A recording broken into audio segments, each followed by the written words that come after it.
এটা হচ্ছে আমার আজকে দুপুরের খাবার। এখানে আছে ভাত আর এক বাটি ডাল, এক বাটি ভরে ডাল। এখানে আছে একটুখানি আলুর সবজি আর আছে দুটো ডিম, একটা বিট আছে পুরো, আর হচ্ছে সঙ্গে শসা রয়েছে।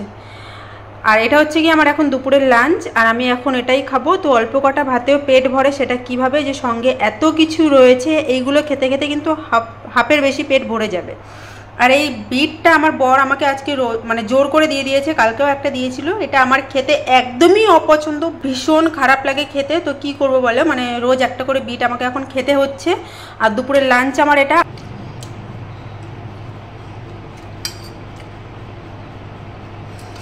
খাবারের সঙ্গে স্যালাড খাওয়া কিন্তু খুবই ভালো। খাবার খাওয়ার আগে যদি স্যালাডটা খাওয়া হয় তাহলে খুবই ভালো। পেটটা আগে থেকে ভরা থাকে, মানে কিছুটা পেট আগে থেকেই ভরা থাকে। আর যে নেক্সট যেই খাবারগুলো, যেমন তেল মশলা, ভাতটা তো খাওয়া অতটা ভালো না, আর যে আলুটাও খাওয়া অতটা ভালো না, মানে আমাদের জন্য ভালো না, যারা আর কি আমরা মানে ফ্যাট যারা, তো তাদের জন্য। এই সমস্ত স্যালাড বেলার আগে থেকে খেয়ে নিলে কি হয়, পেটটা একটুখানি ভরা থাকে আর এই সমস্ত খাবার কম যায় পেটের মধ্যে।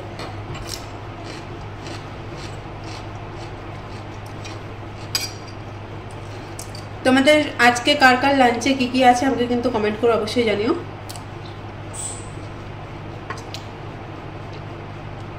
এটা আমার একদমই অপছন্দ, খুব বিচ্ছিরি লাগে খেতে।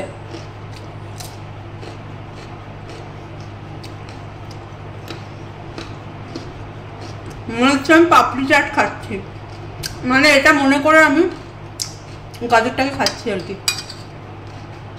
পাপড়ি চাট আমার ভীষণ ভালো লাগে।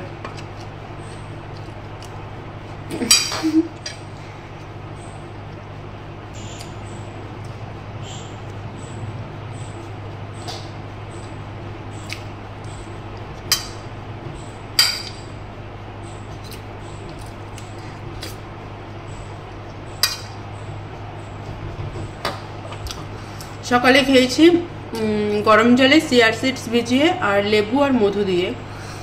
আর আমার যেহেতু কাশি আছে হালকা হালকা, এই কাশিটার জন্য আমি খাচ্ছি। আমার বর একটা অ্যালার্জি রাক্ষক বলে একটা ওষুধ অর্ডার করেছে, মানে ওটা অনেকটা চপনপ্রাশের মতো, তো ওটা অর্ডার করেছে, ওটাই আমি এখন খাচ্ছি আপাতত।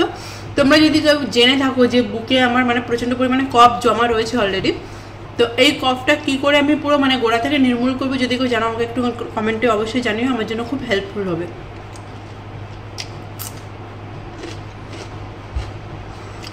তো চলো আমি খেতে থাকি। এই খাবারটা যে আমি কতক্ষণ ধরে খাবো সেটা ভগবান জানে আর আমি জানি। আর আমি এখন ফোনে কার্টুন দেখতে দেখতে খাবো খাবারটা।